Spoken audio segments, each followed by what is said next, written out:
हम लोग बात कर रहे थे डीन राथस्कार्पाउंड पे,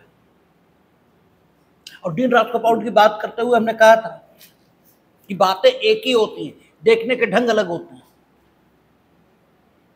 सब कुछ एक ही चीज से पैदा होता है, लक्ष्य तो एक ही है, देखने के ढंग अलग अलग हो जाते हैं। कोई ये मानता है कि आवश्यकताओं को संतुष्ट कर दीजिए तो समाज में शांति ये स्थापित हो जाएगी। कोई कहता है कि शांति स्थापित कर दो, आवश्यकताएं स्वयं संतुष्ट कर लेगा मनुष्य। ठीक है, किसी की धारणा यह है कि मनुष्य जिस ढंग से जीता चला आया उसमें हस्तक्षेप ही मत करो, बल्कि उसके जीने के ढंग को ही मान्यता दे दो। शेष मानव समाज में शांति और व्यवस्था, उन्नति और प्रगति, ये सब कुछ अपने आप होता रहेगा। तो देखने के, सोचने के ढंग अलग अलग, इसके अलावा कोई बात नहीं। डीन राथस्कार्पाउंड एक अलग ढंग के आदमी है। डीन राथस्कार्पाउंड ये मान रहे हैं कि आपको कुछ करना नहीं है, मनुष्य की कुछ आवश्यकताएं हैं, उसकी कुछ इच्छा और दावे हैं, और उसके, ठीक है, कुछ हित हैं। इनको संरक्षण दीजिए, बाकी काम वो खुद करेगा। आपको सिर्फ एक ऐसी व्यवस्था निर्मित करनी है जिसमें उसके आवश्यकता, इच्छा और दावे ये संतुष्ट हो और हितों का संरक्षण हो। इसके बाद समाज में शांति, व्यवस्था, प्रगति ये ऑटोमेटिकली आ जाएगी। अब सवाल ये है, इसी को उन्होंने सोशल इंजीनियरिंग कहा है। उन्होंने कहा सामाजिक अभियंत्रीकरण। सोशल इंजीनियरिंग क्या है? सोशल इंजीनियरिंग का मतलब है कि मनुष्य की जो आवश्यकता है, मनुष्य की जो इच्छा और दावे हैं, उसकी जो मांगे हैं, उसके जो हित हैं, उनको संरक्षित कर दिया जाए। तो इस संरक्षित करने की जो प्रक्रिया है, इसी को उन्होंने सोशल इंजीनियरिंग कहा है। क्योंकि आप कुछ भी करना चाहेंगे तो करने की एक प्रक्रिया यह होगी, किस ढंग से करें। ढंग क्या हो? जब तक करने का ढंग ये विकसित नहीं है, तब तक करना संभव नहीं। और इसीलिए हम लोग कहते हैं कि खाली सबस्टेंटिव लॉ से काम नहीं चलेगा, प्रोसीजर भी चाहिए। कोई न्यायालय केवल सारभूत विधि इससे काम नहीं कर सकता, प्रक्रिया ये भी चाहिए। आप कुछ भी करने चलेंगे तो करें कैसे? हम सिर्फ आपसे ये कहें कि ये करिए तो बात नहीं बनेगी। हमें यह भी बताना पड़ेगा कैसे करें, और कैसे करें यही प्रक्रिया विधि को जन्म देता है। क्या करें इसका उत्तर सबस्टेंटिव लॉ देता है, और कैसे करें इसका उत्तर प्रक्रिया विधि देती है। और इसीलिए कहा जाता है किसी भी न्यायालय को कार्य करने के लिए दोनों विधियों की जरूरत है। बिना सबस्टेंटिव लॉ और बिना प्रोसीजर के कोई न्यायालय काम नहीं कर सकता। शुरुआत से ही हिंदुस्तान में जब न्यायालय स्थापित हुए तो प्रक्रिया और सबस्टेंटिव लॉ दोनों रहे, दोनों के बिना कोई काम नहीं चल सका। तो यही स्थिति हर जगह। डीन राथस्कार्पाउंड ये कह रहे हैं कि what is the social engineering, सामाजिक अभियंत्रीकरण क्या है। तो सामाजिक अभियंत्रीकरण से अभिप्रेत है, वो आशयित कि मनुष्य के दावे, उसकी इच्छा, उसकी आवश्यकता और उसकी जो मांगे हैं, उसके जो हित हैं वो संरक्षित हों। लेकिन संरक्षित होने की प्रक्रिया क्या हो, कैसे संरक्षित हों, तो एक मर्यादा और एक सीमा वो भी लगा रहे हैं कि किसी भी कीमत पर संरक्षित ना हो। न्यूनतम विरोध, न्यूनतम तनाव, इसके साथ संरक्षित किए जाए। और न्यूनतम विरोध और न्यूनतम तनाव के साथ कैसे संरक्षित किए जाए, इस प्रक्रिया का विकास, इसके लिए जो प्रक्रिया विकसित होकर आएगी उसी को हम सोशल इंजीनियरिंग कहेंगे, उसी को हम सामाजिक अभियंत्रीकरण ये कहेंगे। यानी सिर्फ 2 लाइनों में बात करें कि सामाजिक अभियंत्रीकरण या सोशल इंजीनियरिंग क्या है, सिर्फ 2 लाइनों में बात करें तो सोशल इंजीनियरिंग का मतलब है मनुष्य की आवश्यकता, उसके हित, उसकी दावे और इच्छाएं, इनकी संतुष्टि और संरक्षण, न्यूनतम विरोध, न्यूनतम तनाव, इसके साथ करने की कला को ही सामाजिक अभियंत्रीकरण या सोशल इंजीनियरिंग कहते हैं। सोशल इंजीनियरिंग का इसके अलावा कोई मतलब ही नहीं है। और यह बात ध्यान में रखकर डीन रास्कोपाउंड को पढ़ना शुरू करेंगे तो एक एक बात क्रिस्टल क्लियर होती चली जाती है। अब सवाल यह है कि मनुष्य की आवश्यकता, मनुष्य के दावे और इच्छाएं,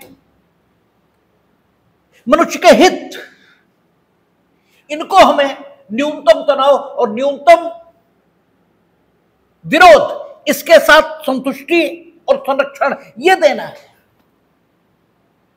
और इसके लिए एक गतिविधि, इसको पैदा करना है, क्योंकि यही लक्ष्य है। और अगर यह हुआ तो मानव समाज में शांति, प्रगति, प्रसन्नता, ये सब कुछ हो जाएगा। और लक्ष्य तो शांति, प्रगति और प्रसन्नता ही है प्रत्येक विधिशास्त्री का। भाई कोई भी जुरिस्ट है वो चाहता क्या है कि कानून अर्थात ऐसी तकनीक मिले जो मानव समाज में प्रसन्नता, शांति ये कायम कर दे।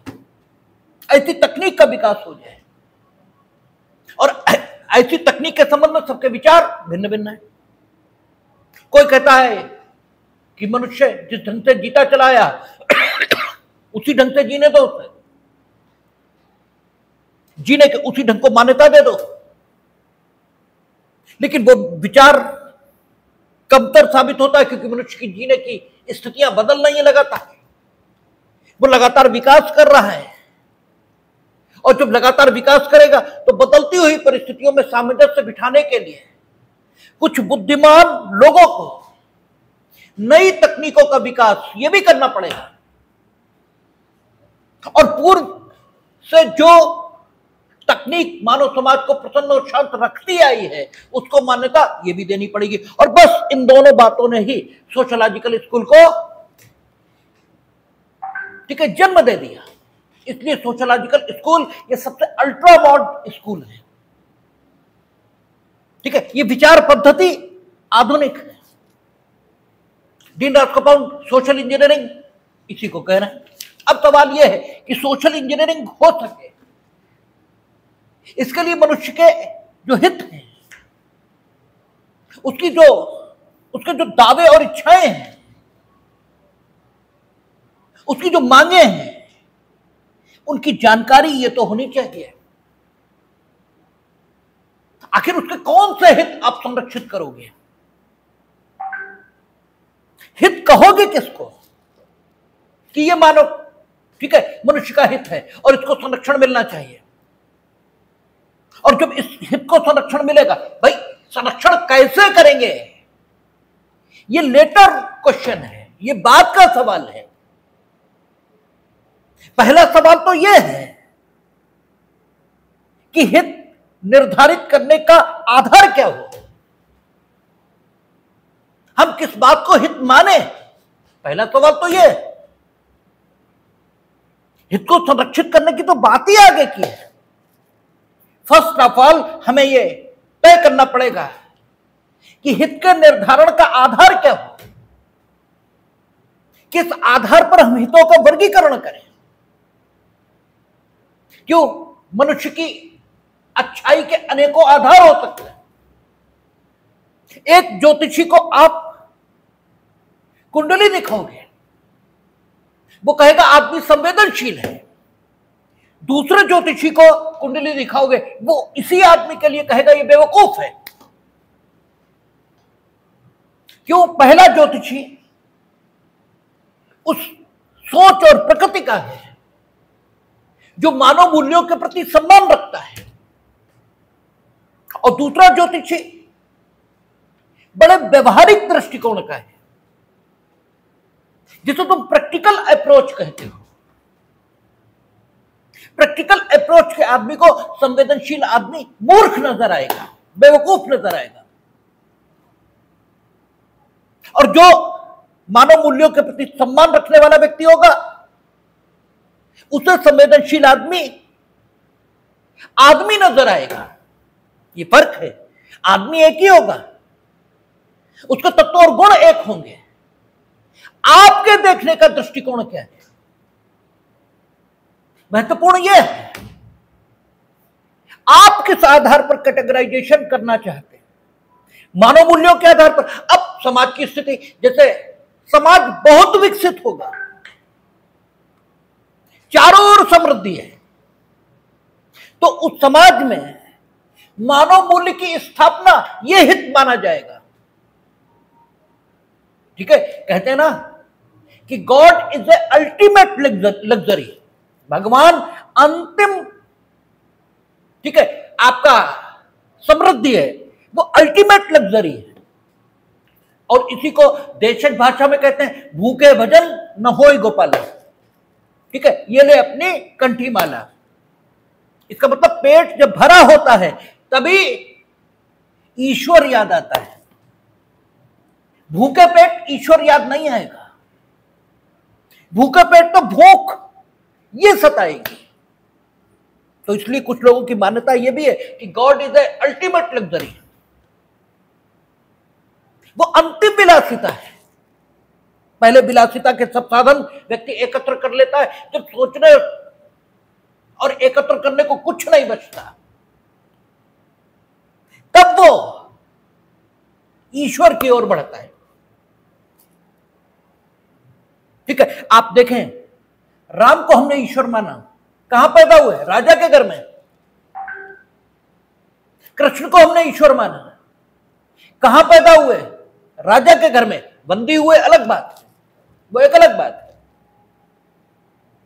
बुद्ध, महावीर राजाओं के लड़के हैं। और दूसरे धर्मों में आ जाएं तो पशु ये संपत्ति माना गया है उस युग में। तो ईसा मसीह, ठीक है, आप जो पूरी पैगंबरों की सीरीज है उसमें देखें तो वो भी कोई गरीब घरानों के लोग नहीं थे तत्कालीन समाज में। ठीक है, वो पशुपालक समाज था। तो आप देखेंगे कि अगर समाज की स्थिति समृद्धिपूर्ण है तो वहां संवेदनशील व्यक्ति, ठीक है, ये अच्छा आदमी माना जाएगा। और उस समाज में मानव मूल्यों का सम्मान, इसे सुनिश्चित करने वाली विधि ये पाई जाएगी। और अगर समाज कैसा है, समाज निर्धन है, अभी उसने जीने लायक सुविधाएं नहीं पाई हैं, तो वहां प्रैक्टिकल अप्रोच, व्यवहारिक ढंग से सोच को प्रश्रय ये दिया जाएगा। वहां हित बदल जाएंगे। दीन राष्ट्रपति ने इसी को अनुभव किया है।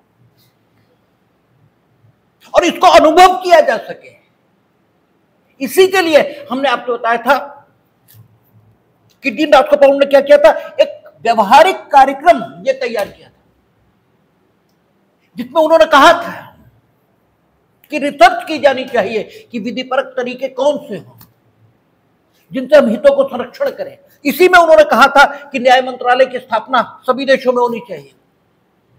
कानून का समाज पर क्या प्रभाव हो रहा है ये देखा जाना चाहिए। कानूनों की, ठीक है, कानूनों के निर्माण के लिए समाजशास्त्री अध्ययन ये होना चाहिए। विभिन्न जगहों से इंफॉर्मेशन इकट्ठी की जानी चाहिए कि कौन से कानून की समाज को जरूरत है, क्योंकि समाज विभिन्न समयों में विभिन्न कानूनों की जरूरत को अनुभव करेगा। और ये जो जरूरत है समाज की, जिसके आधार पर समाज विशेष प्रकार के कानून की मांग कर रहा है, इस जरूरत को ही दीनदास गोपाल ने विधिपरक अभिधारणा कहा है। इसी को उन्होंने विधिपरक अभिधारणा कहा है। This is the feeling on the basis of which, ठीक है, इनेक्टमेंट विल बी इनेक्टेड। यही वो आधार है जो अंततः अधिनियमों के अधिनियमन का आधार बनेगा। वो कहते हैं प्रत्येक सोसाइटी में एक विधिपरक अभिधारणा है, और यह विधिपरक अभिधारणा यही हितों को जन्म दे देगी। इस विधिपरक अभिधारणा का संरक्षण इसी को व्यक्ति हित मानेगा, इसी को हित मानेगा कि मेरी विधिपरक अभिधारणा की रक्षा हो, यही व्यक्ति चाहेगा। इसीलिए इसी को व्यक्ति का हित ये कहा जाएगा। यानी हित अंततः विधिपरक अभिधारणा है। और विधिपरक अभिधारणा क्या है, इसको जब दीनदास गोपाल ने अपनी रिसर्च के मेथड से जानना चाहा तो उन्होंने पाया है कि प्रत्येक सोसाइटी में, जिसे सभ्य समाज कहा जाए, कि समाज को सभ्य कहते हैं। कौन सा समाज सभ्य होता है? वो समाज सभ्य होता है जिसके पास मानदंड हो अपने सदस्यों के आचरण के, ठीक है, मूल्यांकन के लिए, जिसने एक तरीका विकसित किया और उस तरीके के आधार पर वो अपने सदस्यों के आचरण को मूल्यांकित कर सकता हो, ठीक है। और आचरण के मूल्यांकन का यह तरीका, इसी को नियम और कानून कहते हैं, ठीक है, इसी को नियम और कानून कहते हैं। प्राकृतिक मनुष्य, प्राकृत मनुष्य, यह मनुष्य जब प्राकृतिक अवस्था में था तो उसे सभ्य मनुष्य नहीं कहते हैं, उसे सभ्य नहीं कहते हैं। लेकिन मनुष्य की स्वाभाविक अवस्था वही है, ठीक है, वो प्राकृतिक मनुष्य है। और प्राकृतिक किसे कहते हैं? जिसमें कोई मिलावट नहीं है। कहते हैं पदार्थ अपनी नेचुरल स्थिति में है, इसका मतलब उसमें कुछ भी मिलावट नहीं है। आदमी जैसा भगवान के यहां से आया था वैसा ही जब तक रहा, उसे प्राकृतिक मनुष्य कहा गया, ठीक है। यह मनुष्य की प्राकृतिक अवस्था कहा गया, और वो अवस्था निहायत सरल है, उसमें कोई नियम कानून बंदिश ये नहीं है। वो सभ्य मानव का बना जब वो जटिल हो गया, जब उसने आचरणों के मूल्यांकन हेतु तो नियम और कानून विकसित किए, तब वो जटिल हो गया। तो सभ्य समाज उसी को कहेंगे जिसमें आचरण के मूल्यांकन के लिए नियम और कानून ये मौजूद है। और नियम कानून अंततः फिर क्या हुआ? आचरण को मूल्यांकित करने के लिए मानदंड, स्टैंडर्ड। अंततः नियम और कानून को अगर एक शब्द में व्याख्यायित करें तो क्या होगा? That is the standard. काहे के लिए? व्यक्तियों के यानी मानव समाज के सदस्यों के आचरण को मूल्यांकित करने के लिए कि वे ठीक हैं या ठीक नहीं है। अच्छा, नियम ये कैसे विकसित होता है? यानी आचरण का मानदंड कैसे विकसित होता है? प्रत्येक सभ्य समाज के लोग अपनी आवश्यकताओं के मुताबिक कुछ किया जाना ठीक मानते हैं और कुछ न किया जाना इसे ठीक मानते हैं। यानी वे चाहते हैं कुछ किया जाए और वे साथ ही साथ ये भी चाहते हैं कि कुछ न किया जाए। ये और ये क्या है? ये धारणा है उनकी, ठीक है ना? ये धारणा हुई, और चूंकि धारणा दूसरे की यानी समाज के सदस्यों की, यानी जो नियम को मान्यता देगा नियम के तौर पर, वो अपनी धारणा के आधार पर नहीं दे रहा, दूसरे की धारणा के आधार पर दे रहा। इसलिए इसे क्या बोलेंगे? अभिधारणा। इसलिए इसे अभिधारणा कहेंगे, क्योंकि अभि शब्द जहां लग जाएगा वो हमेशा दूसरे का बोध ये देगा कि हम आपसे लगातार कह रहे हैं। अभि हस्तांतरण यानी दूसरे के द्वारा किया गया हस्तांतरण, यह अभि शब्द जहां पर आएगा वहां पर हमेशा दूसरे का बोध देगा। अब ये जो आचरण का नियम निर्धारित करने वाला व्यक्ति है उसकी धारणा के आधार पर नहीं आ रहा ये नियम, इसलिए अभिधारणा है। और यह अभिधारणा विधिपरक है। विधिपरक क्यों? क्योंकि कानून व्यक्ति के आचरण को या तो समादेशित करता है या निषेधित करता है, यानी या तो यह कहता है ये करिए और या ये कहता है ये न करिए। ठीक है ना? तो ये आचरण का नियम जो कुछ कार्यों को समादेशित कर रहा है और कुछ कार्यों को निषेधित कर रहा है, ये आया कहां से? ये आया लोगों की अभिधारणा से, और वो अभिधारणा समाज में व्यवस्था बनाने की ओर है। इसलिए विधिपरक अभिधारणा से ये निकल कर आया है। ठीक है ना? हितों का वर्गीकरण या हित पैदा होंगे किसी भी समाज में पाई जाने वाली विधिपरक अभिधारणाओं से। ठीक है? विधिपरक अभिधारणा ही इसका आधार है कि कौन से हित किस समाज में जन्मेंगे, और प्रत्येक समाज की अपनी प्रकृति के मुताबिक अलग अलग हित अलग अलग समाजों में जन्मेंगे। कहीं कोई हित जन्मेगा, कहीं कोई हित जन्मेगा, और वो हित जो उस समाज में जन्मेगा वो उस समाज की आवश्यकता और प्रकृति दोनों का प्रतिबिंबन कर रहा होगा। जिस हमने शुरुआत से बात जब की तो हमने कहा कि एक ज्योतिषी एक व्यक्ति को बेवकूफ बताएगा और दूसरा ज्योतिषी उसी व्यक्ति को मानव मूल्यों के प्रति समर्पित ये बताएगा। ये स्वयं ज्योतिषी की अवधारणा है मानव जीवन के प्रति कि वो किस जीवन को मूल्यवान मानता है। तो किसी भी समाज में जो कानून दिखेगा आपको वो उस समाज की इच्छा का प्रतिबिंबन ये कर रहा होगा।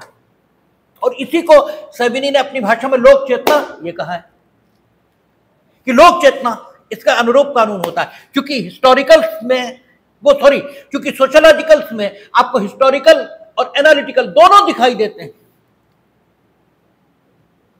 क्योंकि हिस्टोरिकल स्कूल ये भी समाज से अलग नहीं जाता। ठीक है? और सोशलॉजिकल हिस्टोरिकल पर ही आधारित हो सकता है। इसलिए सोशलॉजिकल चाहे डीन रास्कोपाउंड हो चाहे इयरिंग हो, और डीन रास्कोपाउंड में इयरिंग ये दिखाई देंगे क्योंकि इयरिंग की बात को ही तो उन्होंने आगे बढ़ाया। इयरिंग ने जो हितों की पहचान की थी उन्हीं हितों के संतुलन के माध्यम से ही तो डीन रास्कोपाउंड की थ्योरी ये सामने आ रही है। और इयरिंग आपने देखा था वो हिस्टोरिकल और आपका प्रमाणवादियों के सम्मिश्रण से पैदा हुए थे। और डीन रास्कोपाउंड भी सोशल इंजीनियरिंग के लिए गतिविधि की तलाश में है, और वो गतिविधि उन्हें विधायन में मिलेगी, वो गतिविधि उन्हें विधायन में मिलेगी। ठीक है ना? इसलिए डीन रास्कोपाउंड में भी प्रमाणवादियों और सोशल आपका हिस्टोरिकल्स का समन्वय ये दिखाई देगा। और चूंकि हिस्टोरिकल्स ये मानना है कि कानून अंततः तो समाज से आएगा, तो डीन रास्कोपाउंड भी इस धारणा से अलग नहीं हो सकते। वे भी ये मानेंगे कि कानून, ठीक है, हितों के संरक्षण का नाम है। कानून एक ऐसी गतिविधि है जो हितों को संरक्षण देती है न्यूनतम तनाव और न्यूनतम विरोध के साथ। कानून एक ऐसी गतिविधि है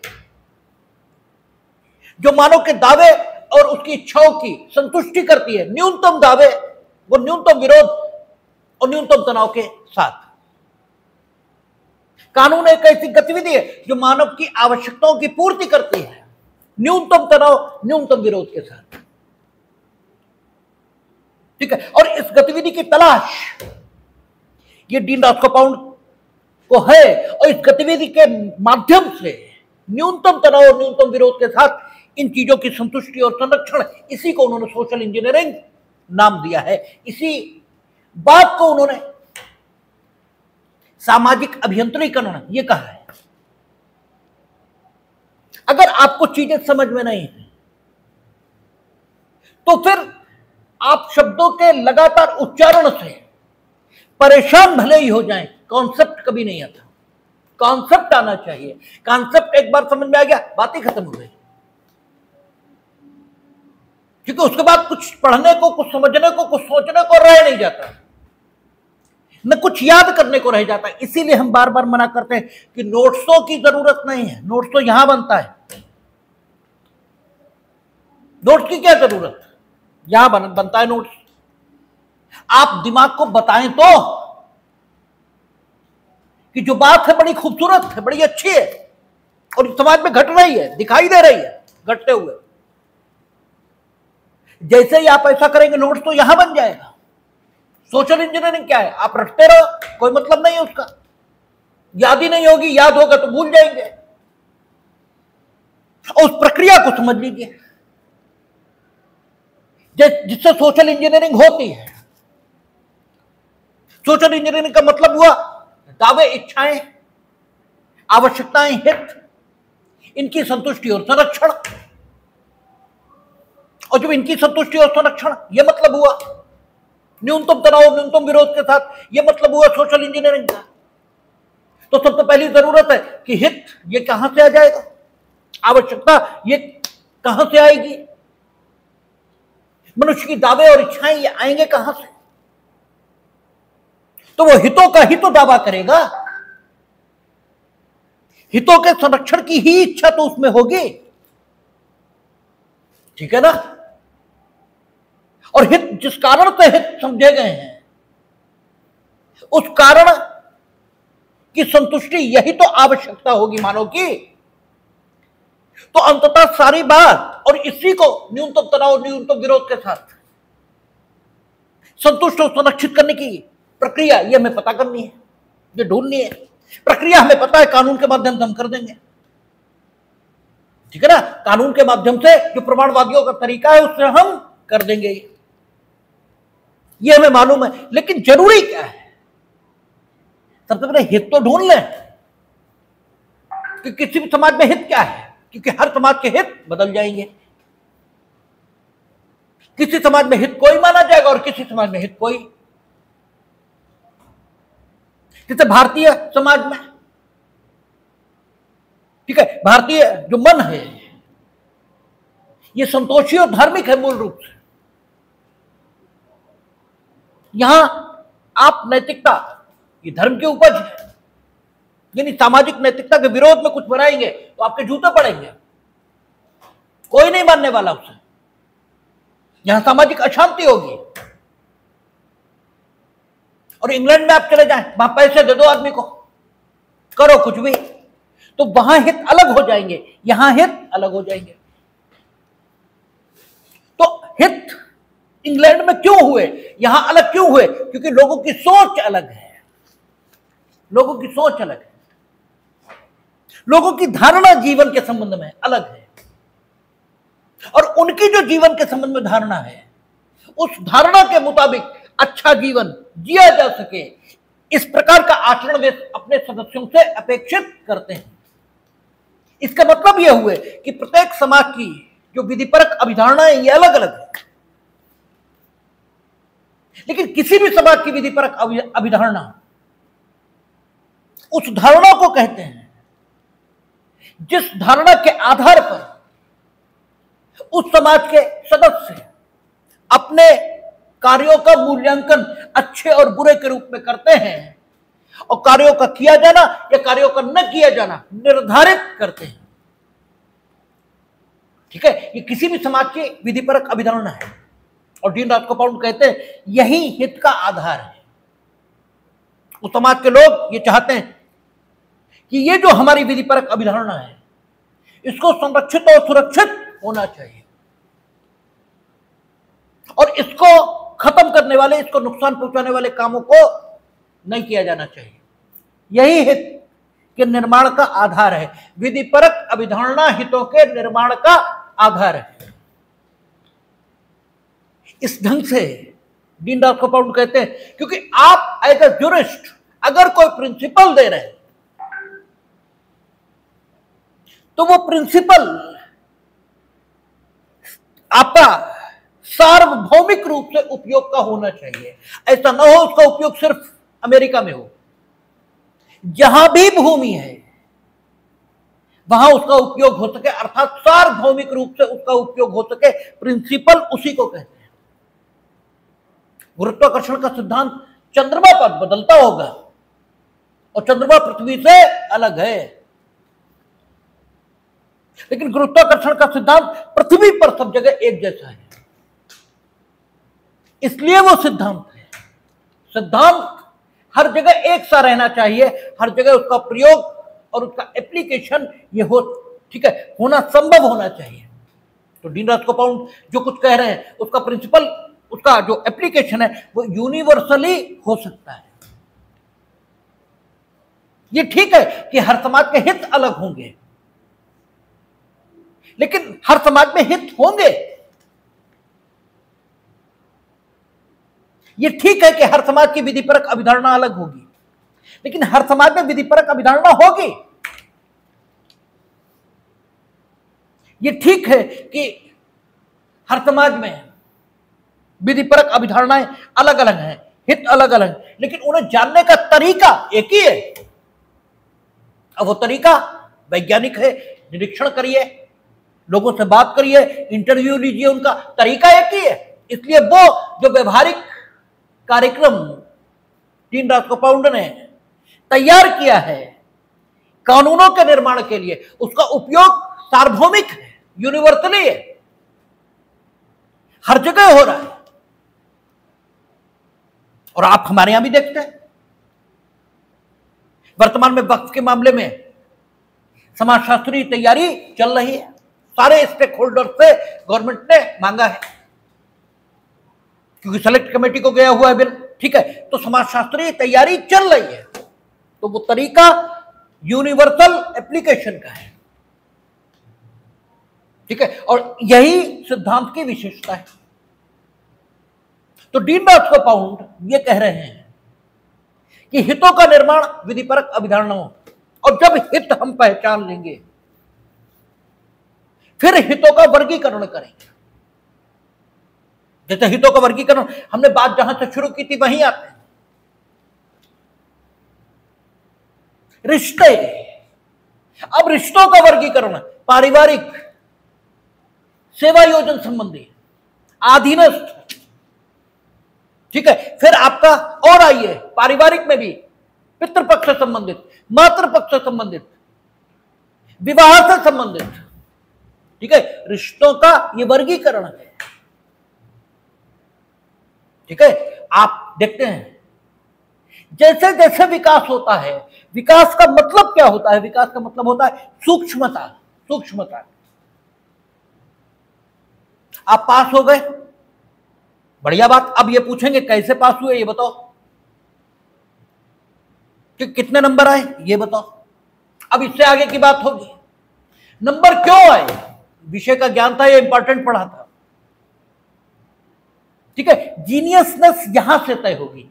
जीनियसनेस में, ठीक है, पूरी तरह प्योरिटी होनी चाहिए। अगर आपके नंबर आपके ज्ञान का प्रकटीकरण करते हैं, डेफिनेटली आप जीनियस हैं। लेकिन नहीं करते तो बेवकूफों के लिए आप जीनियस हो सकते हैं, हमारे लिए नहीं। आप टॉप किए हैं तो करते रहें, कैसे किए हैं महत्व तो इसका है, ठीक है ना। विकास इसी का लक्षण है। पहले डॉक्टर पैदा हुआ, वो पूरे शरीर का डॉक्टर है, फिर और आगे विकास हुआ, उन्होंने कहा सिर के डॉक्टर, ये फेफड़ों के डॉक्टर, ये लीवर के डॉक्टर, ये किडनी के डॉक्टर, और हो सकता है विकास और आगे जाए, बोले कहीं ये बाई किडनी के डॉक्टर, ये दाई किडनी के डॉक्टर, ये भी हो सकता है। ठीक है ना। तो विकास अनवरत चलता है, हितों की पहचान पर रुकेगा नहीं मामला। अब हितों का वर्गीकरण होगा, और डीन रास्कोपाउंड कहते हैं हितों का जो वर्गीकरण है वो इस प्रकार किया जा सकता है कि व्यक्तित्व संबंधी हित, संपत्ति संबंधी हित, सुरक्षा संबंधी हित, इस प्रकार से हितों का वर्गीकरण किया जाएगा। और फिर इन हितों के संरक्षण की बात चलेगी। ठीक है ना। हितों के वर्गीकरण के आधार पर हम ये देखेंगे कि कौन से व्यक्तिगत हित के रूप में संरक्षित किए जाने योग्य हैं, कौन से सामाजिक हित इस रूप में सुरक्षित किए जाने योग्य हैं, और कौन से राज्य के हित इस रूप में सुरक्षित किए जाने योग्य हैं। आगे ये आगे की बात होगी, लेकिन फर्स्ट ऑफ ऑल हितों की पहचान और हितों का वर्गीकरण, ये दो काम होने चाहिए। इसके लिए डीन रास्कोपाउंड उस प्रैक्टिकल तरीके का उपयोग करेंगे जो प्रैक्टिकल तरीका उन्होंने विकसित किया है। आपको बताया था हमने शुरुआत में कि उन्होंने एक व्यवहारिक कार्यक्रम ये विकसित किया है। व्यवहारिक, उसकी अंग्रेजी प्रैक्टिकल होती है। प्रैक्टिकल मीनिंग देयर बाय जो किया जा सकता है। कहते ना तुम बड़ा इम्प्रैक्टिकल बात कर रहे हो, बात जो सुनने में ठीक है, बात जो सिद्धांत में ठीक है, लेकिन जिसको धरातल पर उतारा नहीं जा सकता, वो इम्प्रैक्टिकल है। आप बातें बड़ी अच्छी करें, लेकिन अगर वो धरातल पर उतारी नहीं जा सकती, वे व्यवहारिक नहीं है, तो उनका लाभ क्या है। इसलिए डीन रास्कोपाउंड ने सोशल इंजीनियरिंग को न सिर्फ सिद्धांत में कहा है, बल्कि सोशल इंजीनियरिंग संभव हो सके इसके लिए एक व्यवहारिक योजना ये भी दी है। और उस व्यवहारिक योजना की हम लोगों ने चर्चा की थी, उसमें 6-7-8 बिंदु हैं। उनके माध्यम से सबसे पहले हितों की पहचान की जाएगी, फिर दूसरा हितों का वर्गीकरण। और जब हितों का वर्गीकरण हम करेंगे तो हम पाएंगे कि कुछ हित हैं जिनको पूर्व से संरक्षण मिला हुआ है, क्योंकि हिस्टोरिकल स्कूल के ठीक है समन्वय से सोशियोलॉजिकल स्कूल आता है। सारे हित आज ही थोड़े संरक्षित किए जाएंगे। संपत्ति संबंधी हित, ये तो यानी शरीर संबंधी हित और संपत्ति संबंधी हित, इनका संरक्षण तो मनुष्य ने सबसे पहले किया है और वे आज तक संरक्षित होते आए हैं। तो हम पाएंगे जब हम विधिपरक अभिधारणाओं के अध्ययन के आधार पर हितों की पहचान करेंगे, तो हितों की पहचान करने के बाद हमें यह पता लगेगा कि अब हितों का वर्गीकरण होना चाहिए। और जब हम हितों का वर्गीकरण करने चलेंगे तो हमें पता लगेगा कि कुछ हित ऑलरेडी संरक्षित हैं, कुछ को संरक्षित करना है, और कुछ हित ऐसे भी हो सकते हैं जो अभी पूर्ण विकसित नहीं हुए हैं सोसाइटी में, लेकिन उनका विकास धीमे धीमे होता चला जा रहा है। उन्हें अर्ध विकसित हित ये कहा है। उन्होंने डीन रास्कोपाउंड ने 3 प्रकार के हित मोटे तौर पर उन्होंने पाए हैं। जब वे समाज के ठीक है समाज की विधिपरक अभिधारणाओं के आधार पर हितों की पहचान करने का प्रयत्न कर रहे हैं, तो 3 प्रकार के हित मोटे तौर पर पा रहे हैं। पहले हित की पहचान, फिर हितों का वर्गीकरण, और इसके बाद डीन रास्कोपाउंड ने उन हितों का वर्णन किया है जो उन्होंने सोसाइटी में पाए हैं।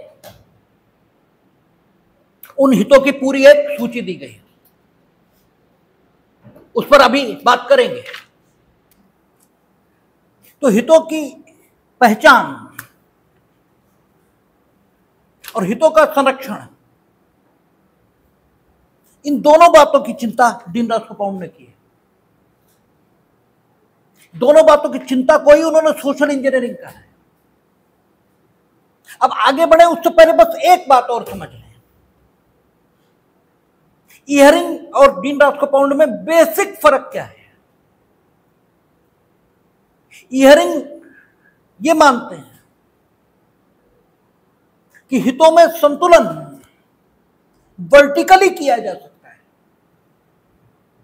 और दीनदयाल कंपाउंड ये मानते हैं कि नहीं, हितों में वर्टिकली संतुलन नहीं बिठाया जाना चाहिए, बल्कि हॉरिजॉन्टली संतुलन ये बिठाया जाना चाहिए। This is the basic difference between earring and Deendayal compound. हमने आपसे कहा था कि वस्तुओं की व्यवस्था के दो क्रम हो सकते हैं,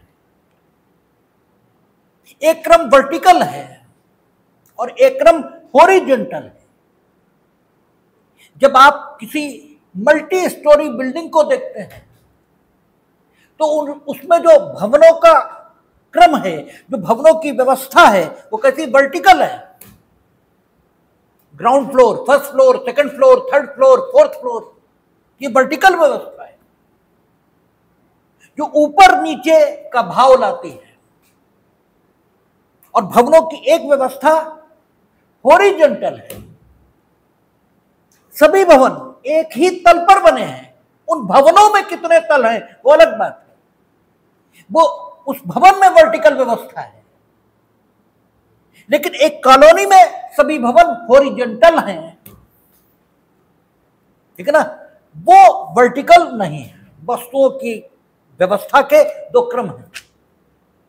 इयरिंग ये भी ठीक है, क्योंकि हितों की पहचान पहली बार इयरिंग नहीं की,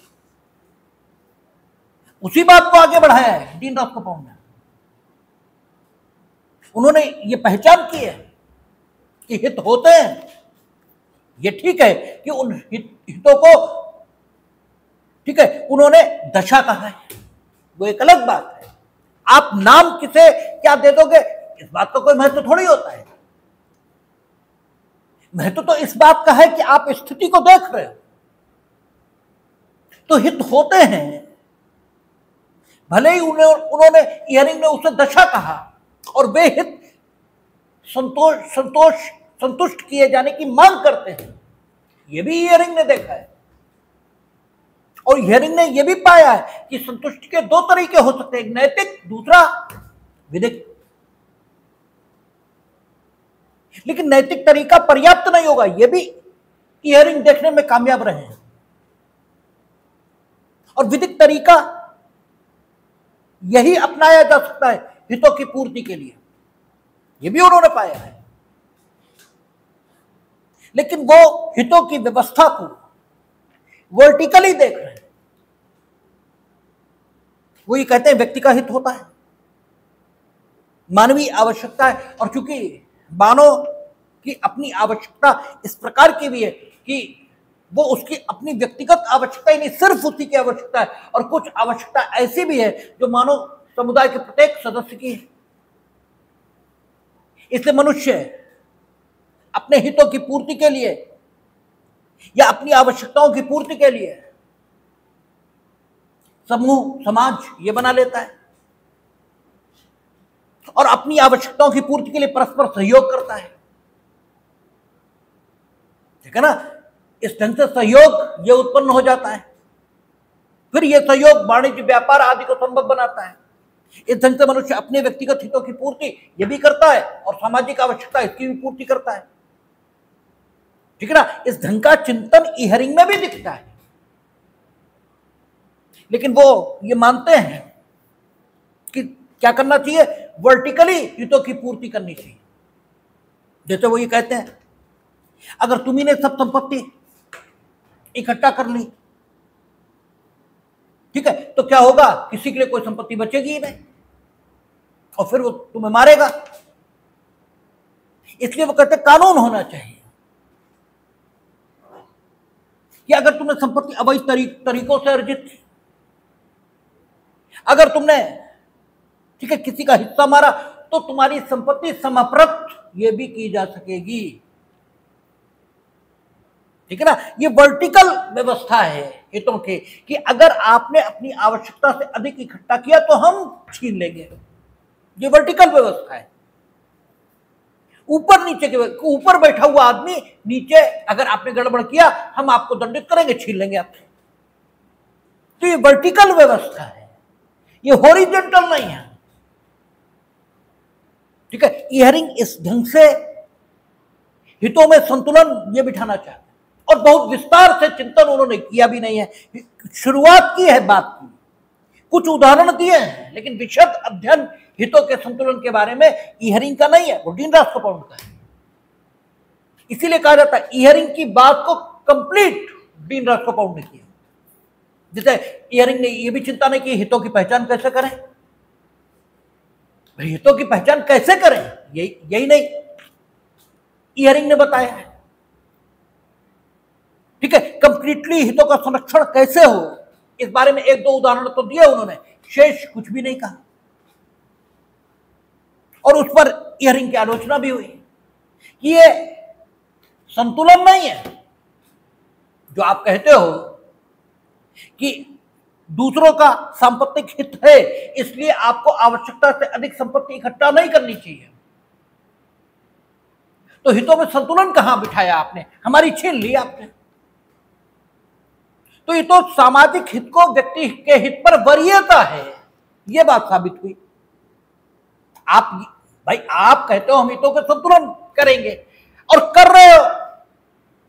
एक हित इस पर दूसरे हित को वरीयता, प्रीवेल, अधिमान ये दे रहे हो।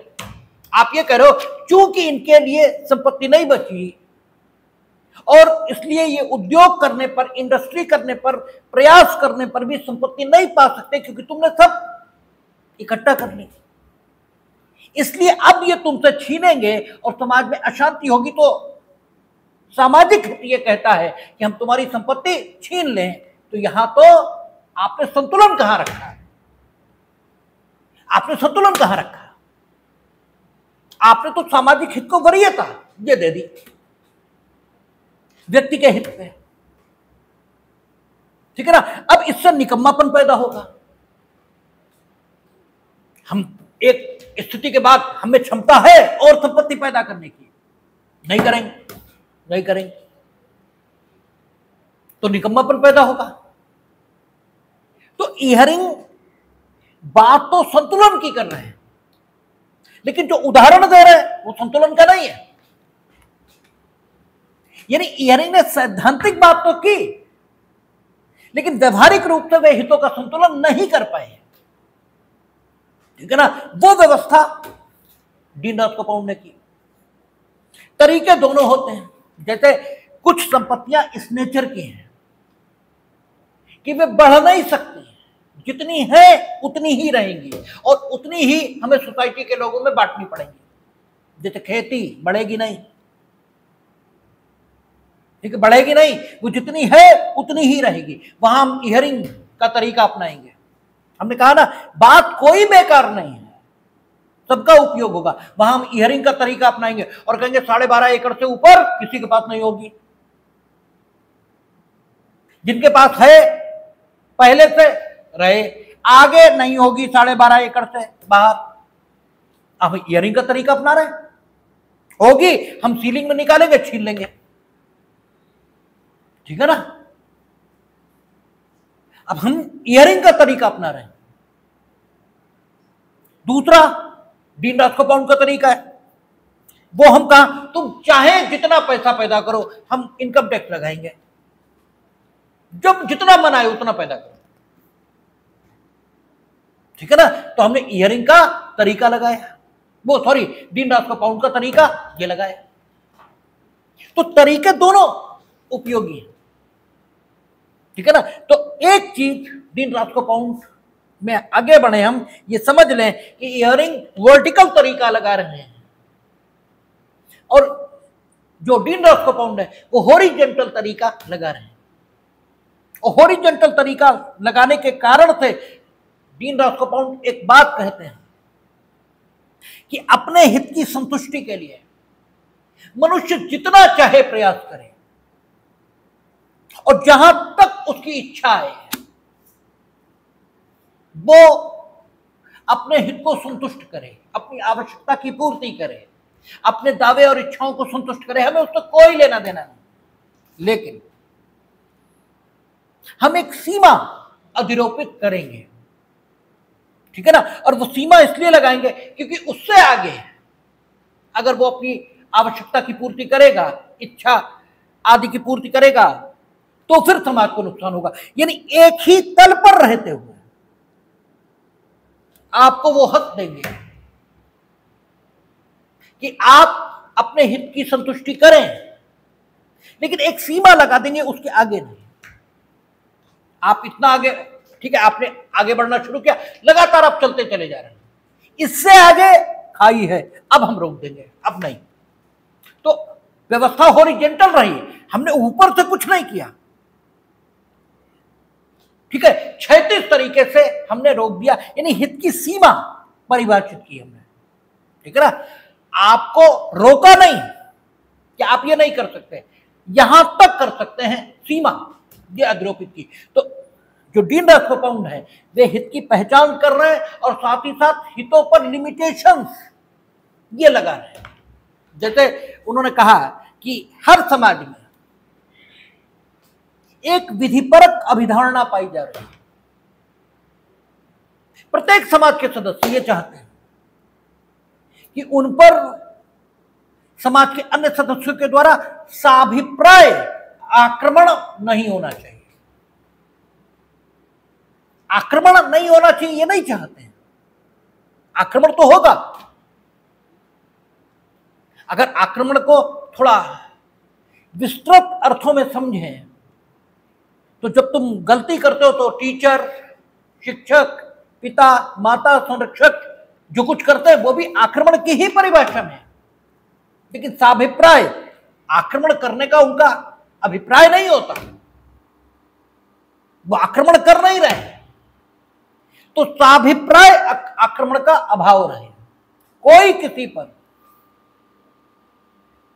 ठीक है, किसी भी समाज में साभिप्राय आक्रमण न करे, ये समाज के सभी सदस्यों की आकांक्षा और इच्छा है।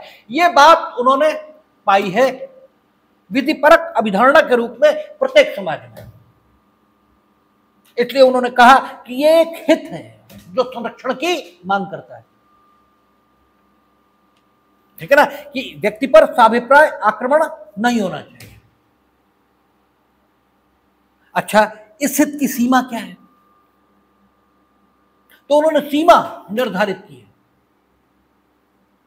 ठीक है, समाज का प्रत्येक सदस्य चाहता है कि उस पर साभिप्राय आक्रमण नहीं करना चाहिए, नहीं होना चाहिए, तो समाज के प्रत्येक सदस्य की भी कुछ जिम्मेदारी है कि वो ऐसी स्थिति न पैदा करे कि उस पर कोई साभिप्राय आक्रमण करे। तुम चोरी करो, पुलिस वाले तुम्हें पकड़ेंगे नहीं, क्यों नहीं करेंगे साभिप्राय आक्रमण,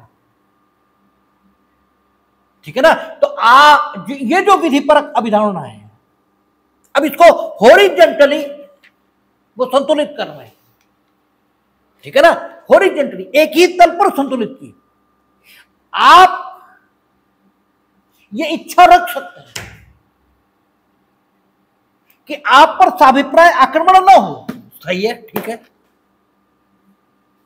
लेकिन इसके लिए आपको भी दूसरों पर साभिप्राय आक्रमण से बचना चाहिए। और जब आप दूसरों पर साभिप्राय आक्रमण से बचेंगे, ठीक है, तो हमने दूसरे के अधीन आपको नहीं किया, आप ही के अधीन आपको रखा और आपसे अपेक्षा की कि आप भी दूसरे पर साभिप्राय आक्रमण न करें, जब तक कि, अच्छा करें भी जब तक कि आपके पास कोई लॉफुल एक्सक्यूज न हो दूसरे पर आक्रमण करने का, तब तक दूसरे पर आक्रमण न करें। और अगर लॉफुल एक्सक्यूज है तो फिर दूसरे पर आक्रमण होना ही चाहिए। सेना के आदमी को क्यों नहीं आतंकवादी पर आक्रमण करना चाहिए? अब देखें, व्यक्ति का हित है, एक हित निकल कर आया कि साभिप्राय आक्रमण का अभाव यह होना चाहिए, ठीक है। ये व्यक्ति का हित भी है कि साभिप्राय आक्रमण का अभाव होना चाहिए, और सामाजिक हित भी है, ठीक है ना। ये सामाजिक हित भी है कि उस समाज में किसी को भी किसी पर साभिप्राय आक्रमण नहीं करना चाहिए, ये सामाजिक हित भी है। और इसमें लोक हित भी है, क्योंकि जब साभिप्राय आक्रमण का अभाव होगा तभी शांति होगी, तभी व्यवस्था चलेगी। यानी ये लोक हित भी है, ये सामाजिक हित भी है, और ये व्यक्तिगत हित भी है। अब एक तरीका यह है कि हम कहें लोक हित को सामाजिक हित पर अधिमान दिया जाएगा, सामाजिक हित को व्यक्ति के हित पर अधिमान दिया जाएगा। एक तरीका यह हो सकता है हितों के संतुलन का। डीन रास्कोपाउंड कहते हैं नहीं, ये तरीका नहीं अपनाना है। हम ये नहीं कहेंगे कि सरकार जब चाहे राज्य के हित में नागरिकों की स्वतंत्रता का हनन कर सकती है तो राज्य, ठीक है, जब चाहे राज्य के हित में, तो राज्य का हित है या नहीं है ये कौन तय करेगा? राज्य निरंकुश होने लगेगा, सरकार निरंकुश होने लगेगी। वो कहेंगे स्वयं हम तय करेंगे कि साभिप्राय आक्रमण का अभाव भी हो, समाज में शांति भी हो, और समाज में शांति के हिसाब से लोक शांति ये स्थापित हो। ठीक है, तो 302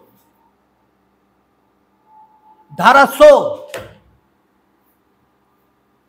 ठीक है ना, 302 धारा 100 और जनरल एक्सेप्शन ये मिलकर डीन रास्कोपाउंड की योजना को दिखाते हैं कि किस ढंग से साभिप्राय आक्रमण का अभाव सुनिश्चित किया जाएगा।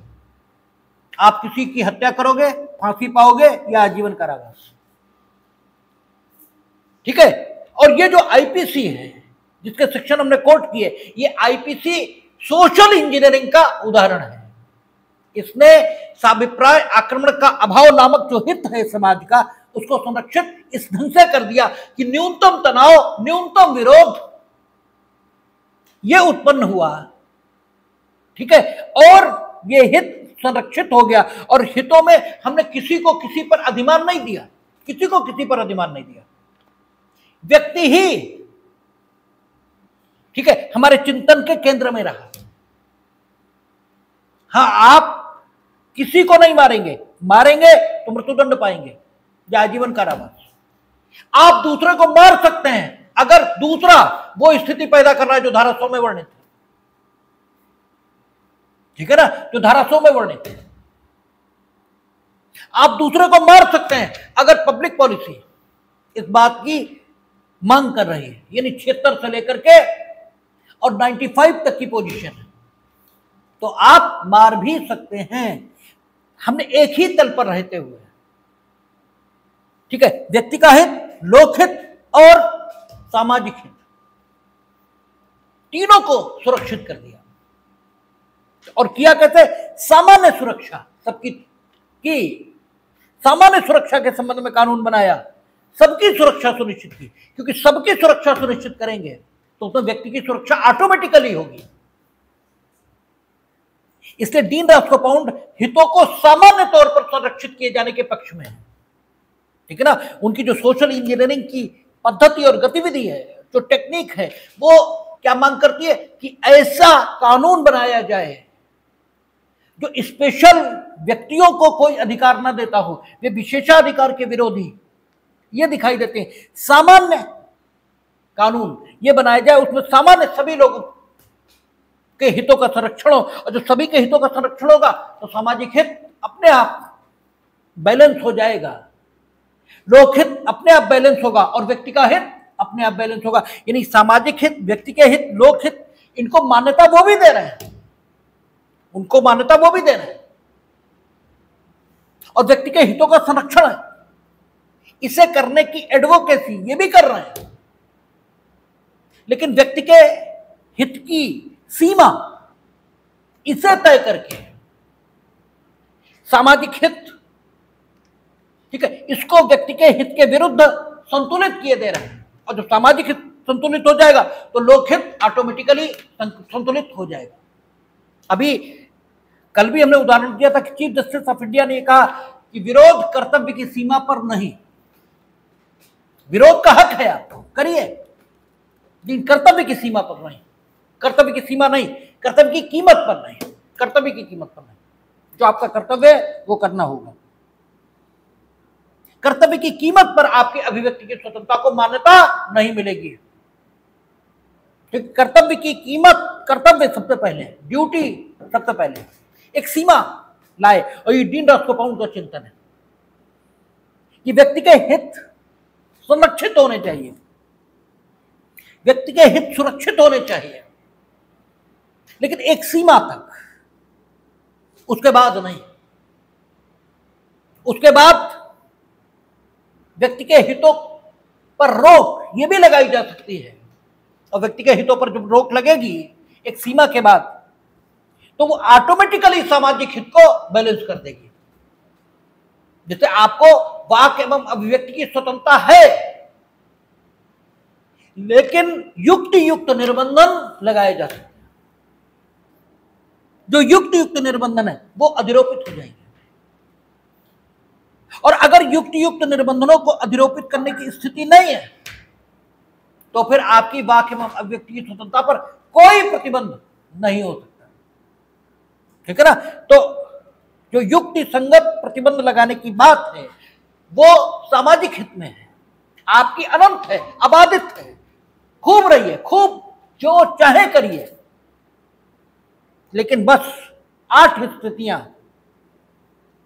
उनके, ठीक है, उनके हित में अगर रोकने की जरूरत होगी तो रोका यह भी जाएगा, और जब रोका जाएगा तो सामाजिक हित ऑटोमेटिकली बैलेंस होगा। तो डीन रास्कोपाउंड और इयरिंग इनमें हितों के संतुलन के क्षेत्र में एक फर्क दिखाई देता है, और वह फर्क वर्टिकल और हॉरिजॉन्टल का है।